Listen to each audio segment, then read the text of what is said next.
Welcome to Future Histories. My name is Jan Groß, and it is my great pleasure to welcome Silvia Federici in today's episode. She is a highly influential feminist scholar, teacher, and activist known for her groundbreaking work on the intersections of capitalism, patriarchy, and reproductive labor. I am very happy that this episode came together, since Silvia's work provides crucial insight into the question of how the separation of spheres, in which there is a sphere of production which is imagined as separate of a sphere of reproduction, how this imagined separation might be overcome. This podcast here has featured quite a few models of democratic economic planning, which I have to be honest, oftentimes struggle to treat this question adequately. And it's great to have Silvia bring in her perspective on these topics. And since we touch upon the topic of commoning and commons in the course of our conversation as well, if you're interested in questions of how democratic coordination of commoning on a scale, I wanted to point you towards the newly translated book by Stefan Meretz and Simon Sutterlütti called Make Capitalism History. You'll find the open access publication in the show notes. And then another note, just like the episodes with Matt Huber and Elisa Loncon Antileo, this episode also came together because of a conference I was recently invited to take part in. The conference was titled The Great Transition, and I was invited to take part in a symposium on democratic planning. And I just wanted to take the chance to say thanks to everybody involved. Before we start, I wanted to also thank Lukas, Wilfried, and Karl for their kind donations. And now, please enjoy today's episode with Silvia Federici.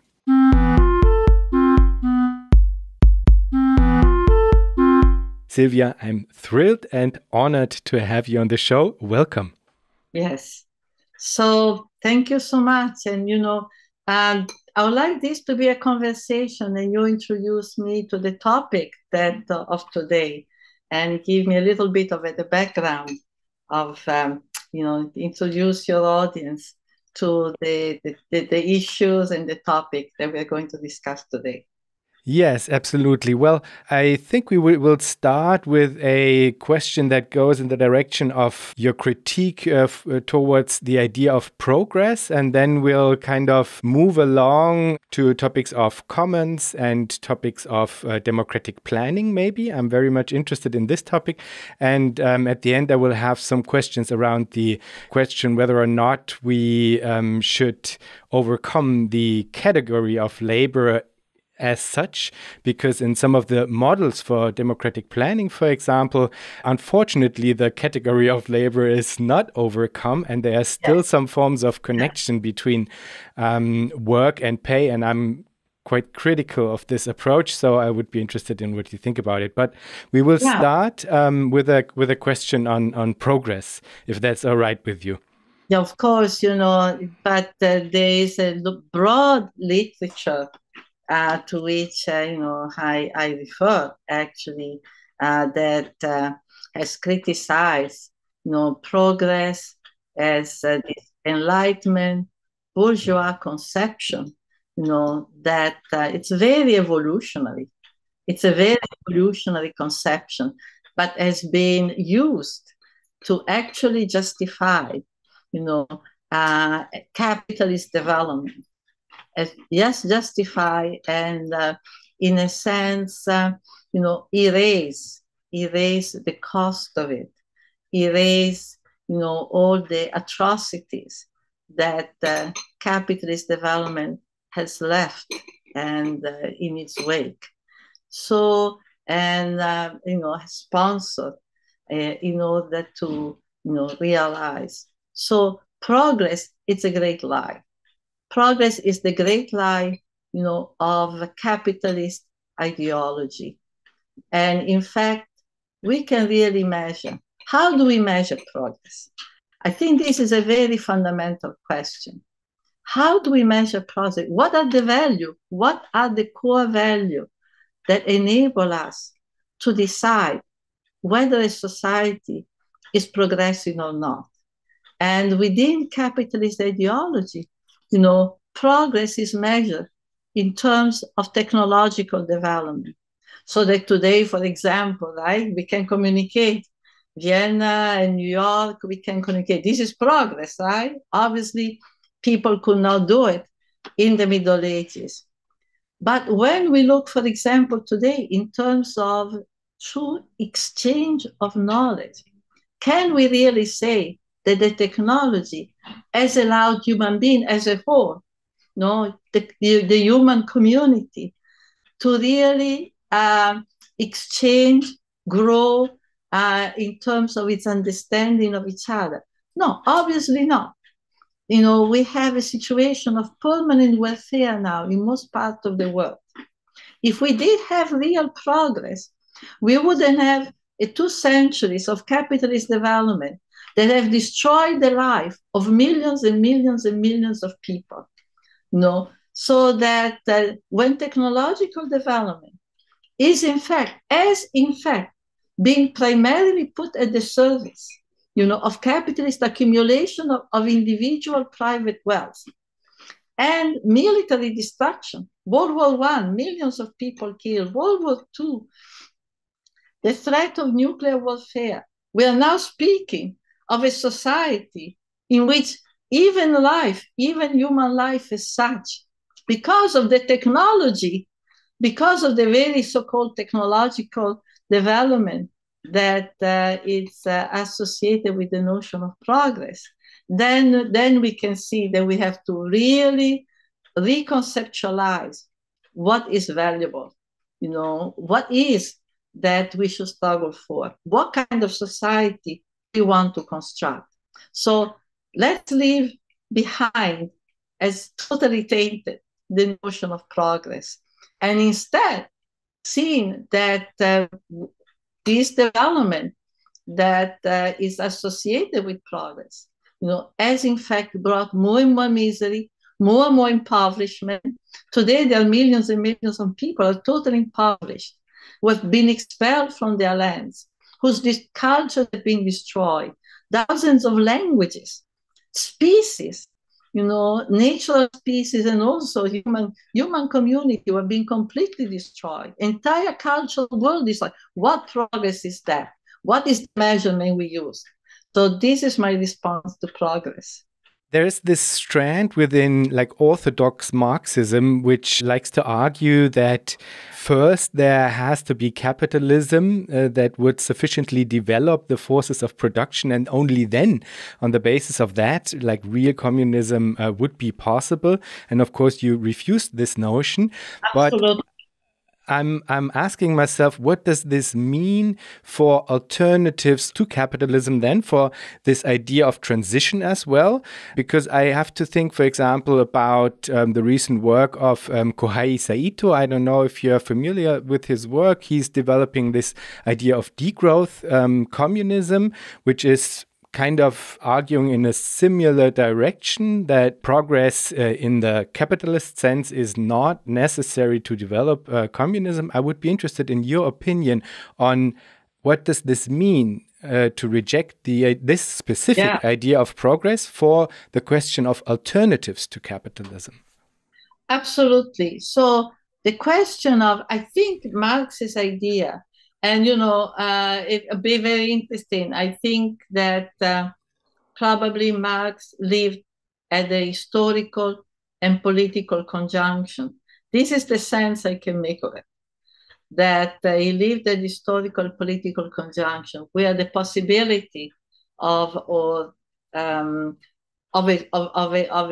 broad social change, of a crisis of capitalism, of the end of capitalism, seemed to be near, seemed to be, soon possible. Therefore, this image, of the worker who takes over the capitalist machine and now redirects it, redirects it to a different goal, redirects it, to the benefit of humanity, to an egalitarian, the purposes of an egalitarian society, etc., etc. So I think this is how I can justify Marx's idea that in a way capitalism, obviously, capitalism, a necessary stage. Well, necessary because it was an inevitable stage from the point of view, obviously of the power relation in Europe, but that it would be necessary, for constructing the condition, of a communist society. As I said, Marx must have come to this conclusion only because believed the revolution was imminent. Otherwise, would have had to consider what is the cost, of a process of large-scale industrialization across the world.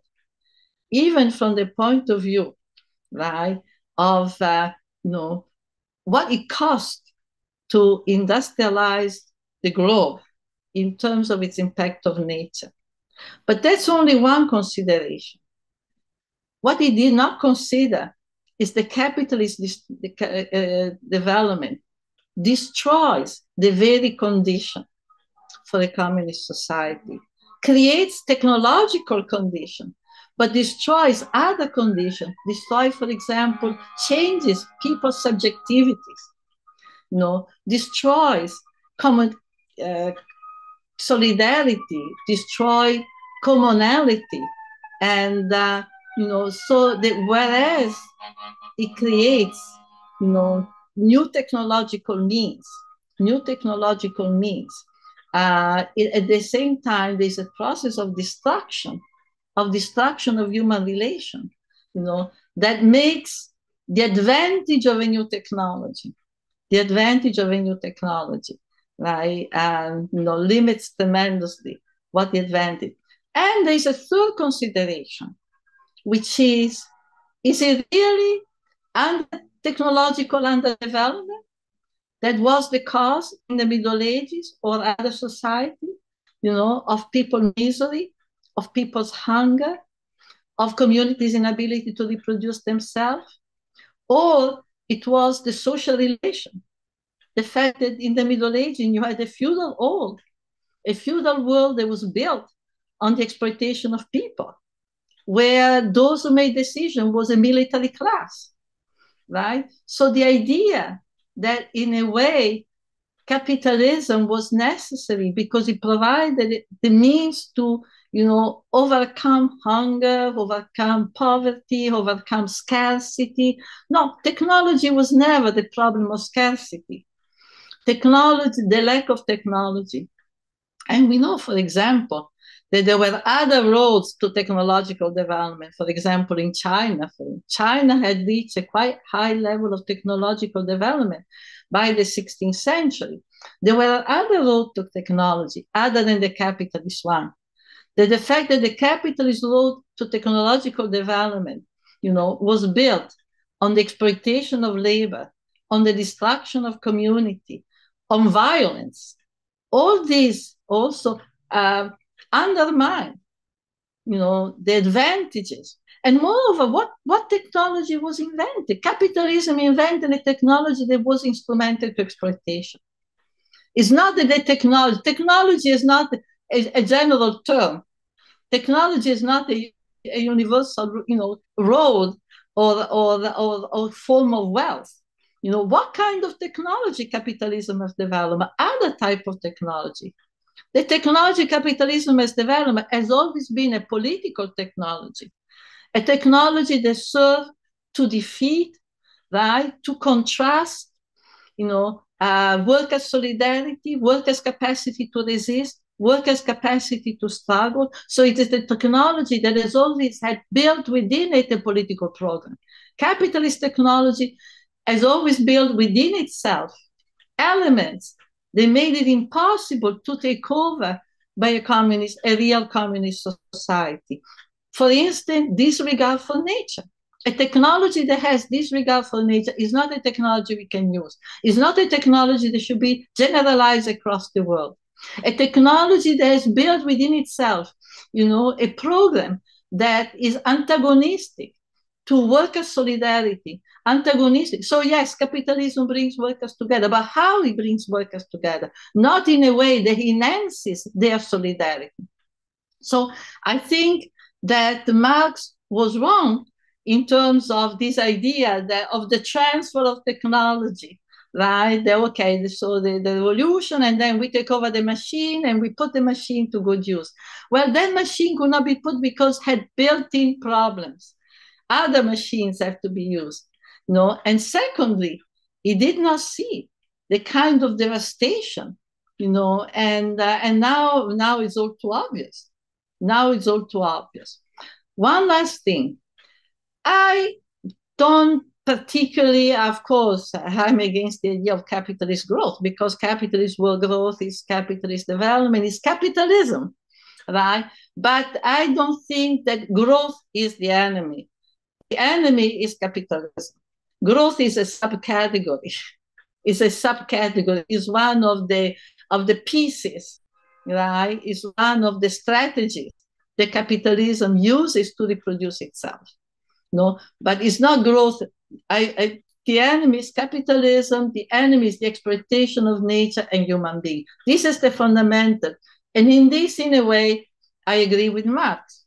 That I think that the powerful aspect and still alive and still fundamental aspect of Marx's work, is having focus and identify capitalism as a system that is built, on the accumulation of people's labor, on the exploitation, on expropriation, dispossession, right? On therefore these forms of, alienation, enslavement, etc., and constant immiseration. Because once you take away from people the means of their reproduction, then there is no limit to how much you can immiserate their life. And we see now, where we live in a world of permanent welfare, permanent dispossession, millions and millions thrown, into refugee camps, entire areas, of the world destroyed by climatic change. So, yes, we really need to rethink this idea about the necessity of capitalism. God forbid. Yeah. Yeah, and I would really like to explore a bit the question of alternatives, because if we do not go along the road of ideas of, let's say, socialist modernity, so to speak, what is the alternative that you would like to come about? I mean, you already pointed towards we, of course, need alternative social relations. We might also need alternative technologies, you pointed out. I mean, you are quite famous for your engagement with this idea of commoning. It's an important part of your research. I'm quite sure that commoning would have to be an element of the alternative as well. But there are many examples where commoning works quite well within communal structures up to a certain size, I would say. Community-supported agriculture would be one example, and there are many, many more. And there are also examples for commoning on a global scale in the realm of digital commons, which are easily reproducible and, let's say, non-rivalrous. And there are less examples for like global commons that are rival resources, so to speak. And I would be interested in how you think about what might collective forms of organization look like at a level of society as a whole that are organized along this principle of commoning. Yeah. So, first of all,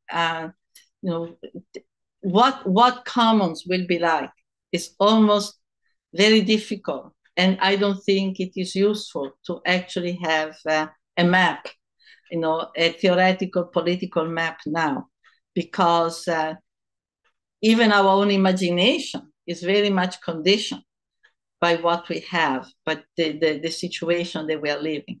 So the definition of what kind of a communal society will be, is something that is a process. And it's something that can be defined only in a process of struggle. And in a process of struggle and coming together of different struggle across the globe. Because there's not one model as Massimo De Angeli has written over and over and very eloquently, the idea that, in this great globe, Asia, Africa, with different history, different climatic situation, different trajectories, that there could be a model of commons, that this is unthinkable, right? Like the Zapatistas say, many yeses, one no. No to the exploitation, no to capitalism, and then many yeses, many roads, different roads, shaped by the historic trajectories, the historic struggle that people have made. Right? So this is very, very important.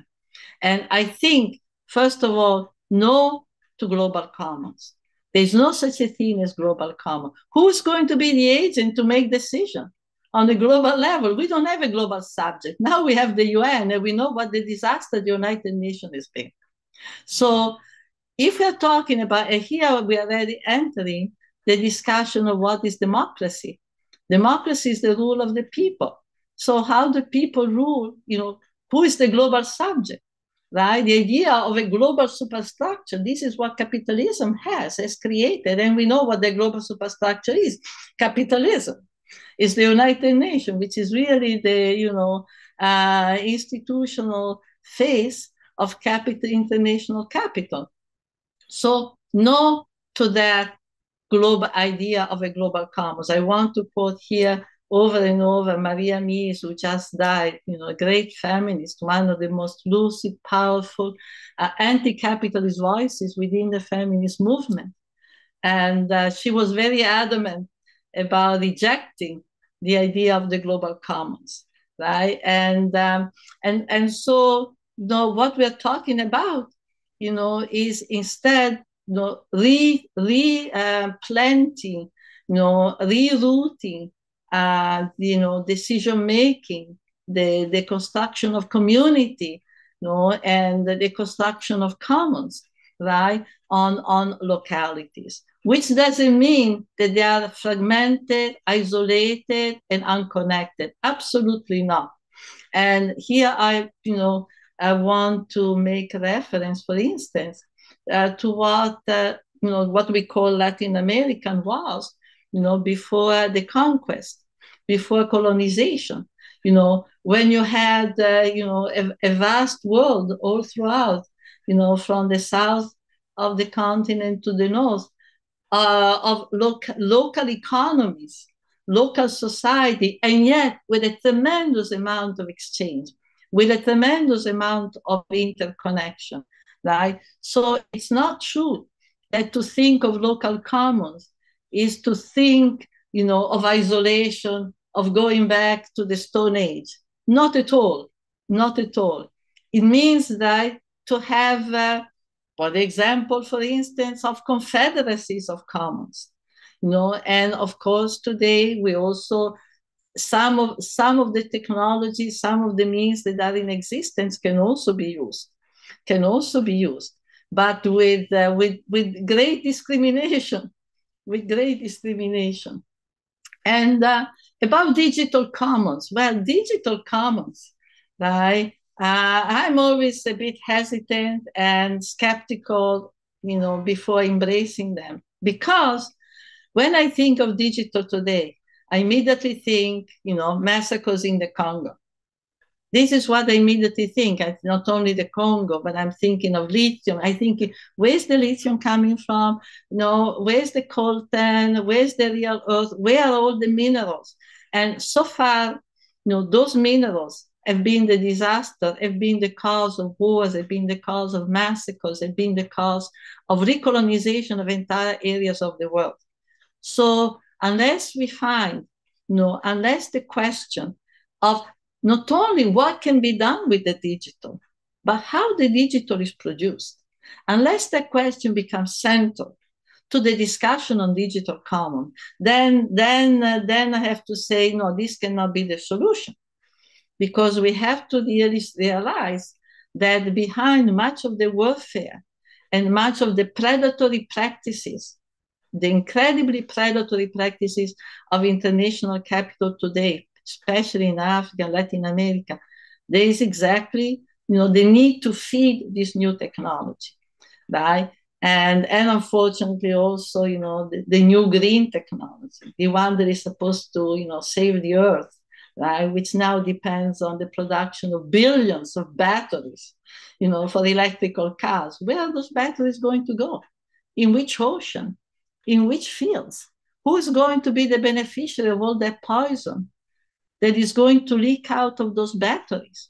No? So I think we have to be careful with the digital commons. And I think we need instead to see what gives power back to community, back to the people who are knowledgeable about the condition of the earth, of the soil, and the condition of the social relation of the places in which they live. I mean, it's also the construction of humanity.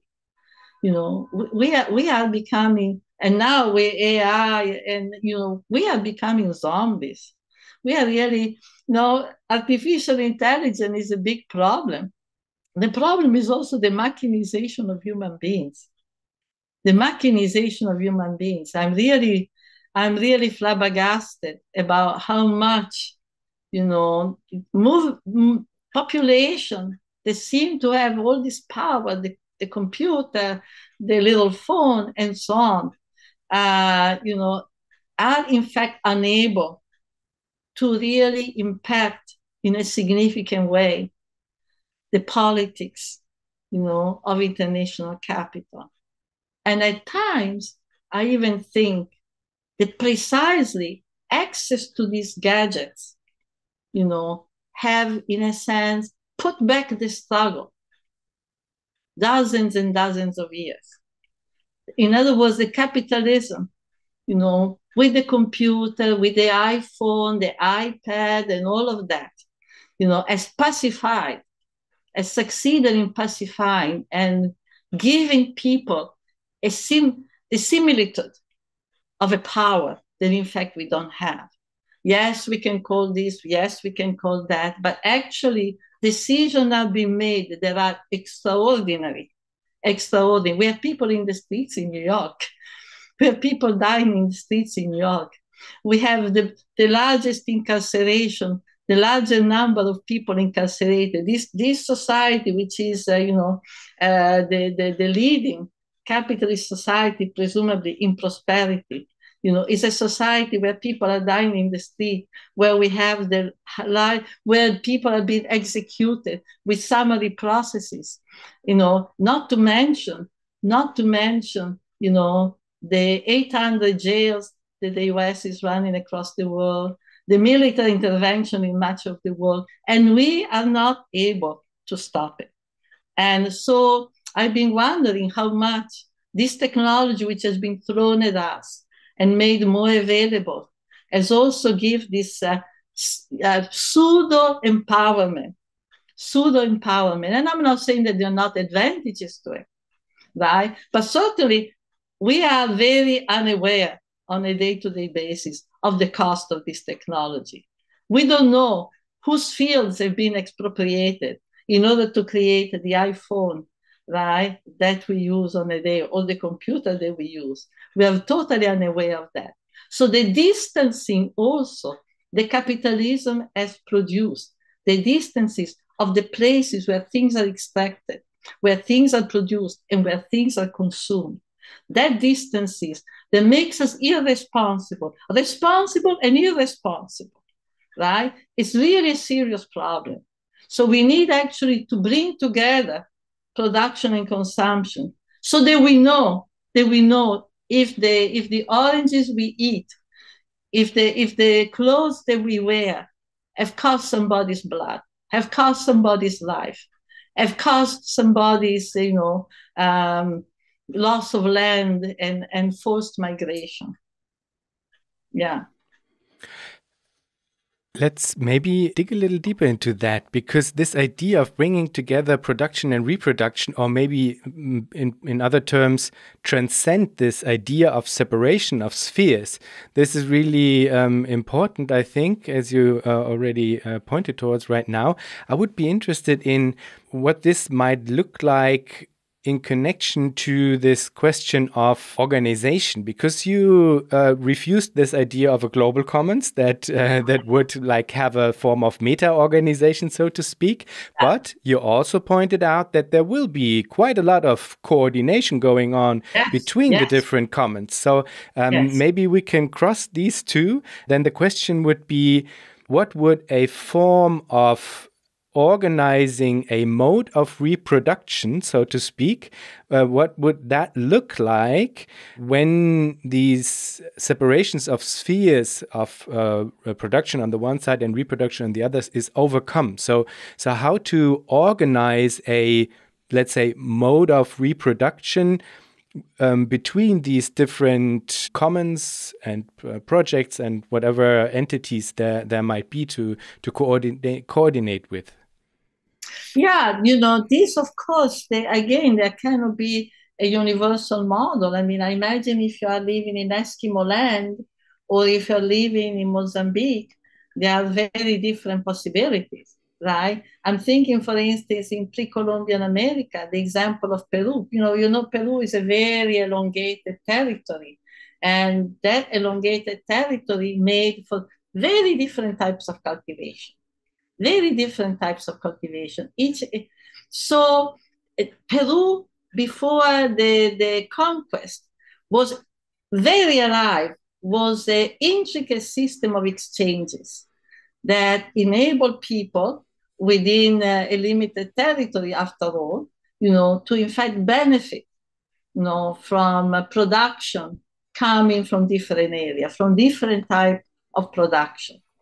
And, of course, now we are in another world, but this is something that now we can think of, right? In other words, when I was speaking of, the Confederacy of Commons, I think that this also has implication on the condition of production, which means that exchanges, yes, but not exchanges, you go to a supermarket today and, perhaps the fish in the United States, may be coming from Africa or may be coming from across the world. And it's different if the fish maybe comes from Long Island or from areas. And so where, in fact, the possibility of the economic exchange, right, is not only an ecological disaster as it is today, all these boxes, all these boats, all these that are really destroying the planet, but also allows for the circulation of human relation. So that the people from which the food is coming, they are actually human, social, cultural interchanges. This is a kind of world that we want to reconstruct. And today we have in a very atomic form, with the community-supported agriculture, for instance, as a microcosm, right? But when you look and analyze it and you expand it as if on a computer, and you expand it, then you see that what is being exchanged, is not only the food. What is being brought to the city from the farms and so on is not only the food, but there is also a whole set of relations. Right? People are getting to know, who are the producers. You begin to develop a relationship of trust, right? You begin to understand more about what is actually being produced. What are the vegetables of this season? You don't have this, plastic enveloped, universal, ever-present, ever available, food production. But you actually begin to understand. So there is a richness that we have lost. There is a richness of, and I think of the way on an expanded scale. Every different modalities, obviously, depending on, communities on the mountains, communities on the sea, but something along those lines. It's, I think, and I come back to my original point that much of this is also something that we learn in the process of the struggle, which has to be a process of construction, not just resistance, but construction, experimentation. The struggle is a moment not only to say no, but to experiment with alternative. From the beginning, there's no real struggle unless it is accompanied by an immediate transformation of relation among the people who are doing the struggle. Unless the struggle immediately constructs something new. It's not just a no, but it's a yes to a different kind of social relations. Maybe we can carve out... I say the commons are a condition of the struggle, are a condition of the social transformation. They are not just the goal, the objective of the social transformation. They are the condition. They are the what that make it possible. Yeah, and I mean, I think even though you kind of are a bit hesitant to reach too far ahead in order not to prescribe some form of model or something like that, yes. I still think that there are some, let's say, maybe basic coordinates that can be distilled from this type of approach. So one you just pointed towards, it's not just about resistance, but also about construction. Maybe one might say creative construction, yes. Experimental construction. Good. So, and I think there are some basic coordinates that one might distill from this approach. For example, as I pointed towards earlier, this question of labor and whether or not in alternative modes of, in this case, modes of reproduction, one would want to reproduce this category of labor or not. Because within the models of democratic economic planning that I engage with, oftentimes these socialist models of democratic planning that I know, they usually tend to reproduce and maintain this category of labor along with a form of remuneration that is paid in exchange for work. So this remuneration is, of course, not a classical wage relation then, because it doesn't involve a surplus that is going to a capitalist, but still the category of labor as such, and this exchange relation in the form of work for pay tends to be reproduced. I would be interested in how you think about this, because within these models, at least, the rationale, the argument of the people developing these models is kind of along this traditional idea of two-phase model developed by Marx in the Gotha program, where the idea is that you would have to have a first phase where this connection between work and pay is still in place, and then afterwards you would have the ability to come to a second phase. But this all rests on this idea of progress that you, of course, reject. So I assume you would reject this two-phase model as well, and the idea of continuation of labor as a category as such as well. Am I right in assuming that? I think okay, so it's a long story. Too much. Yes, a lot of things. No, I think so. I disagree. The idea of the two phase is not the idea of progress. Mm-hmm.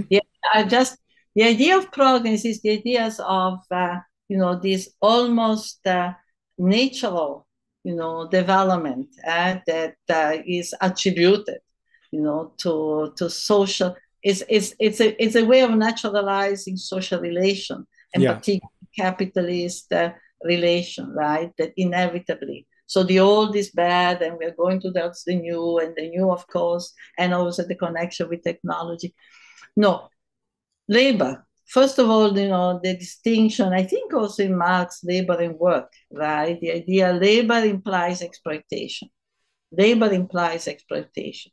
So I think there's a difference between labor and activity, right? Activity. Creative activity, self-determined or collectively self-determined, not individually, but activity that is very different from labor, which is done under somebody else's, decision-making, etc., right? So I think in terms of the transition and the question of money, I think in terms of the transition, and I faced this issue so many times, because there was a time in my life I was involved in a feminist international organization called Wages for Housework. And we were accused of institutionalizing women in the home, We were accused of confirming capitalism, monetizing the only sphere of life that in which love, etc., etc. And I'm famously, wrote that, famously because that has been the most popular things I've said in my life. They call it love, we call it unpaid labor, and I still stay behind it. I still subscribe to it. So the question of money is two points I want to make. Number one, a struggle for monetary compensation. It's inevitable until we can change the power relation between workers and capital. Because as long as we do not reappropriate the material condition of our reproduction, then we need to use money. Otherwise, we die. The Zapatistas, who have been, the group of people, to my knowledge, who have been most advanced in refusing monetary relation, they still use some money. They sell coffee for monetary compensation because they have not been able yet to create all the material condition of reproduction that are necessary without some money. So as long as we are in a society where the capitalist class still monopolizes, much of the material condition, the land, the soil, the waters, the technology, etc., money is both a way of guaranteeing some reproduction and also sucking wealth away from the capitalists. Obviously, that struggle is not the struggle that is going, it's a struggle that is necessary, but it's also a struggle that has to be accompanied by many, many, many other, struggles. It's not the main road, to revolution. But we cannot say, and I used to, my response to people who were critical of wages for household was to say, well, very good, give up your wage. You are teaching a university, give up your wage, liberate yourself from this bondage to capitalism, work for free. Of course, nobody has done that. Of course, you're being conceivable, so I found the hypocrisy, the double standard. I found that, once again, yes, women's work in the home is treated as something very different. And no matter how much you show that is the foundation for every labor activity, that is work that is exploited by capital, is work that produces accumulation, creates work, blah, blah, blah, blah, etc.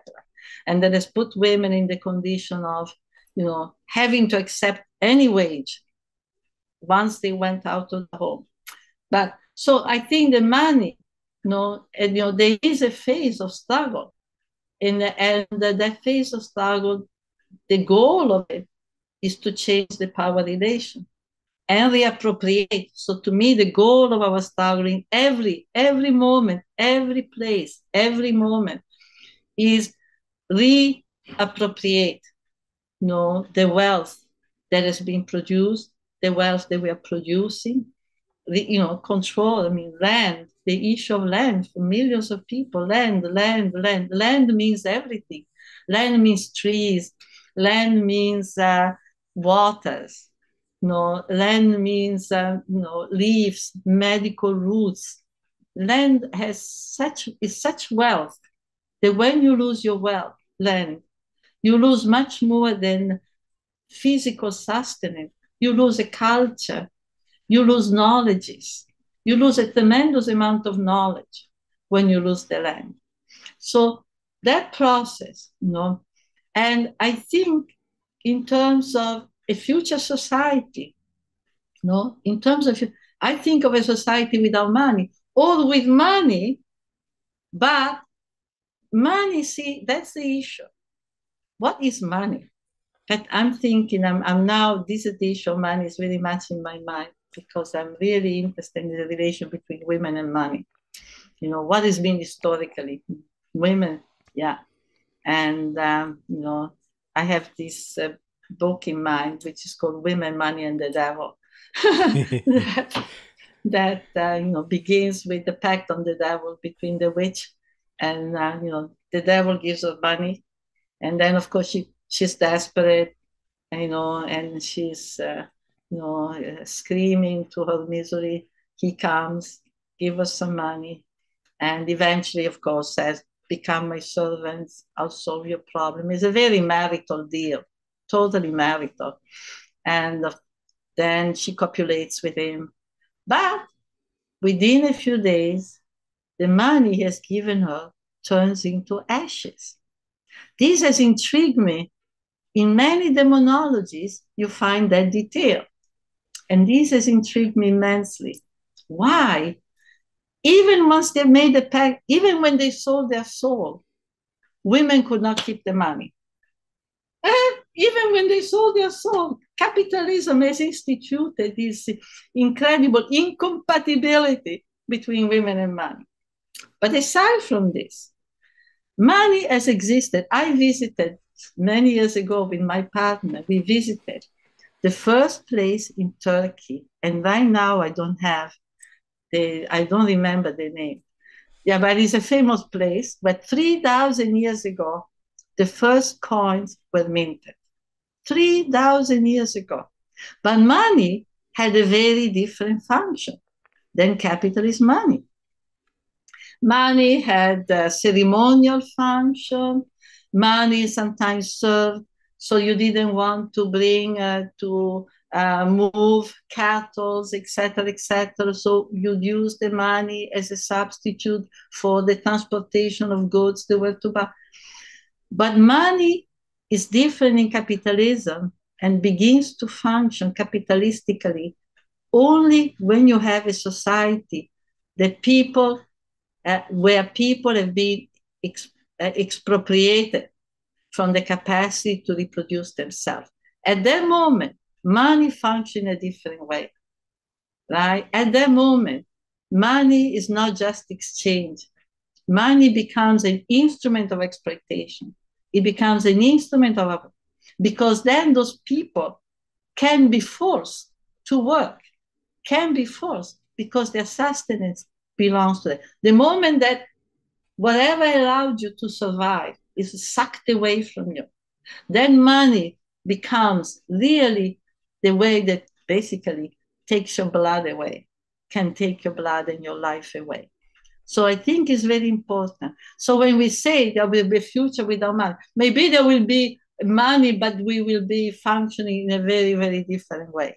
Maybe it will be like maybe a token that you go to a movie theater and you have a token that you show, and with that token you enter you can enter, gives you the right to enter it.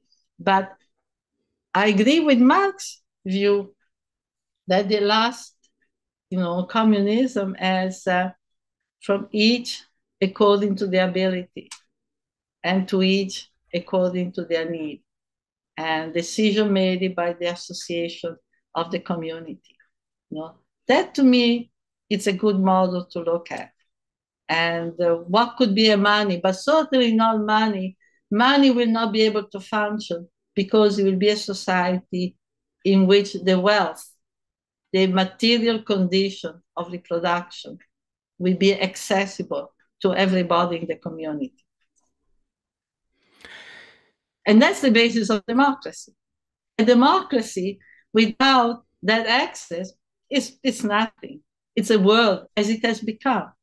Today, democracy, the big democracy of the United States, we have people sleeping in the street, where you have, pharmaceutical companies, who have killed the millions of people with these, narcotic medicine and so on, can go scot-free by paying $1 billion and are not held to the same standard, So you can go to jail for 20 years, for a little theft, but you have big companies who are devastating the life of people.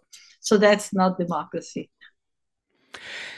I just wanted to maybe clear up a form of misunderstanding that might be in place, because I just wanted to state that I'm absolutely with you that within a, like, let's say, early transition phase or within the immediate future, it's of course necessary to fight for higher wages and not kind of dismiss money as something that we would not need in order to live within the context that we live in right now.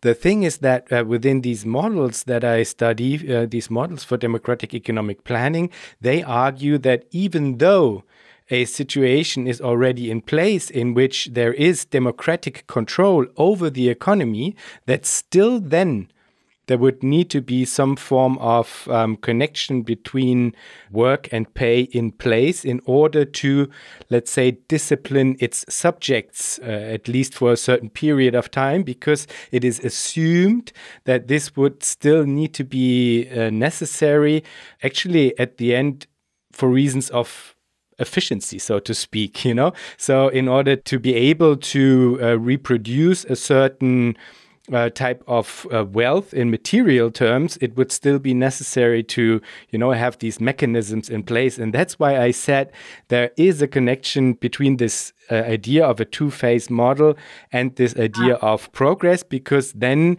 the argument is essentially we do not yet have enough capacity when it comes to the forces of production in order to have full communism. And until then, we would need to kind of discipline our subjects in order to get to this place of fully developed forces of production. And that's why I meant that there is a certain connection between the two ideas, you know? I understand, I understand, but I'm very suspicious of the disciplining. Me too. Really, who's going to do the discipline? Who's going to be disciplined? So I don't know. That to me, that plan, that democratic planning is not something that I would, sign up for, because when I hear discipline, all my, back to say run for the gun, when you hear these words, because very dangerous. This sounds like capitalism. You need to actually whip people to work, decide who's valuable, who's not valuable, and reproduce, the whole muck, as Marx would say, the hierarchies, the control system, the two-tier society. That's exactly what we are fighting against. Yeah, I mean, to be fair, I think the people developing these models, they would, of course, argue that there is a like base income for everybody. And on top of that, you would have these remuneration schemes that would allow to, as I said, kind of discipline its subjects. I think they wouldn't call it disciplining. In my eyes, it is still disciplining, and I'm against this kind of approach, but I just have to be fair in terms of showcasing their arguments for that. And there's another argument that maybe complicates the whole thing a bit more, and this argument is actually coming from a feminist perspective, in which the argument goes that within a totally voluntarist societal organization, there might be a danger of running into a situation where, again, people who are most vulnerable are kind of having a worse situation when trying to organize this reproduction of societies. In this feminist critique, I think the argument would be that the transparency that comes along with forms of remuneration and a general obligation to work is seen as a guard against a continuation of unjust relations in the sphere of reproduction within post-capitalist configurations. So this would be, I think, the argument. I don't see anything voluntaristic in what I'm talking about. I'm not seeing anything. I'm saying a transformation of social relation that occurs in the process of the struggle. I mean, if we want to look, for instance, at society that are running now on a more communal system, right? I mean, there is there is a Guatemaltecan feminist who has written a very beautiful book, Gladys Sutsu, where she discusses, what has been the history and the organization of communal work, in our society, of Totonicapán, which is in the highlands of Guatemala, and she describes a situation where there's a culture, there is a collective agreement because it's stipulated through assemblies, is the assembly. The assembly is the all. You make the decision, but you have to contribute to the reproduction of the society. So you may call that disciplining, but the fact is that you cannot, if you don't actually, there is a general agreement that in order to keep the society going, something, you have a little responsibility, you have to do something, and even if you migrate, you have to have something. And even when you return as a migrant after many years, you can return as a tourist or you can return as a participant. Participating means that you begin to take responsibility again. That seems to me very, very fair, very democratic. By the time you are a child, 9 or 10, there's a little things that you're given to do. And you're understood that you're part of a collectivity. And you have to do, etc. That seems to me is nothing voluntaristic. There's nothing voluntaristic. It's a collective decision-making on the basis, calculated on the basis of the resources that are available, not out of some imagination, but on the basis of this is like a high mountain place, but where there is a culture of collectivity. And is a culture that gives a tremendous protection. You're not born in, you know that the community will support you.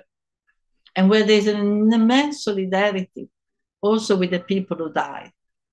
The dead, there is a cult of the dead. The dead are present. As soon as somebody dies, there's enormous amount. She described, like everybody. So the death is not as feared as the end. The sense of belonging to something is something that you understand. Extend your life beyond your physical life, which is a great sense of power, instead of this sense of desperation and finitude, thinking, oh my God, all is lost. Because you are actually part of a collective body. You're beginning to feel that there's a collective breath and a collective body. Very powerful. But there are, from the very early age, the idea that, you have to do something. And if you don't do anything, then you should not make the decision. You don't speak in the assembly unless you've done the work. I think it's a great idea, by the way. I think it's a great idea that we should use. And it's not voluntaristic. Yeah, I understand. And but would you say then that this is always tightly coupled to a contextual idea of community? Because this agreement, so to speak, is more or less based on rules that are part of a cultural socialization, so to speak. And do you think that this can be achieved in larger context as well, or in a really large scale context as well, or does it need to be kind of more or less tied to a community that that has a certain size and is therefore able to, let's say, put practice behind this ideal, so that it is not just an abstract rule? Yeah, but this is the idea, right? First of all, I think there is a struggle also in these indigenous communities, from what I understand, talking to women from indigenous community, to expand the community so that, for example, people who are not being raised in that culture can also be part of it. For example, through marriage and other forms. Right? And so these communities are not frozen. And I think that the women are in fact the most important agent of change. But this goes back to the idea of how do we organize? Because if we're talking about real democracy and people making decisions about their life, then there has to be a certain rootedness in the sense that you have to know your locality, you have to know the possibilities. You cannot make decisions for places far away, for the fishermen when you are in the mountain. So the idea of the confederacy, the idea of exchanges, the idea of what I was talking before. The assembly might be 1,000 people, but then you connect with the assembly, right, all across the highlands of Guatemala. It doesn't mean that because you have a decision making by a community which is somewhat limited in size and has commitment that relate to all kinds of decision and cultural practices that date from, doesn't mean that you don't also open to other similar communities and that you don't have exchanges. The question is when you begin to have a decision making that is removed from the people who are actually suffering the consequences of that decision making. And here we cannot have it two ways. If you want to be in control of the consequences of decision making, then you cannot make decisions on a global level. I cannot decide for people in Patagonia. I cannot make decisions for people that, right? I can struggle with them when they ask me solidarity to fight against fracking in Patagonia. I can struggle with them, but I cannot make decisions for the people in Patagonia. And we don't have to go as far as Patagonia. But I mean, I cannot make decisions for people in Colorado or in Alabama, right? But I can struggle with them because obviously we'll have similar conditions, et cetera, and we have those agreements. So I think that this is what we have. And of course, back to the original point, that the struggle is the great field of experimentation. And the great field of transformation, this change to this new society, to a society where we have this culture, where we have this commitment, where we have this solidarity. It's going to be a tremendous process of transformation. We all carry a lot of capitalism within ourselves. The struggle does not only transform the world, but has to transform who we are. There's one question I ask all of my guests at the end, and this is, if you think about the future, what makes you joyful? What is the alternative? I have to be joyful. I have to be joyful because I often quote a poet from Greece, 1300 BC, 1000, Mimnermo. He wrote something that I learned as a young person, but stayed with me. Life is a tragedy, is a comedy or a tragedy. And you either learn to laugh of the most great sufferings, or you'll forever cry. And it's not laugh, but it's an affirmation of life. Is an affirmation of life. And here I want to end quoting Maria Mies. Quoting Maria Mies, my great sister who died. And there's been a great pain to lose her. And she used to tell the story. She was full of life-affirming person, very creative, very life-affirming. And she used to think of our mother, who at the end of World War II, when the whole world in Germany, you can imagine, right, in ruin, in front of a life of ruin, she pulled up her sleeves and, this was a peasant community, and bought a few piglets and said, well, life has to go on. I still have to feed my children.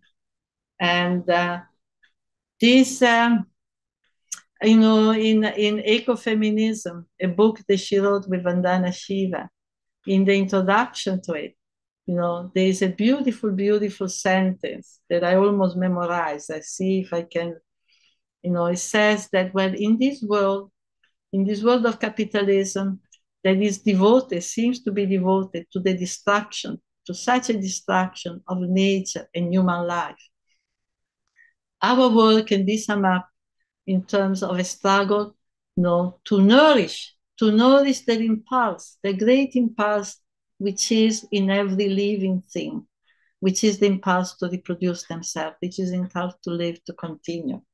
And this is what, this is what gives me joy, is Wonderful. to see that we have to side with what is living, with what is moving, with what new children are born every day. What do we say to them? Oh, too late. Capitalism has destroyed too much, but they are born now. So we have to give them something. Wonderful. Silvia, thank you so much for being part of Future Histories. Thank you, Jan. Thank you, Jan. Okay. All the best. Bye.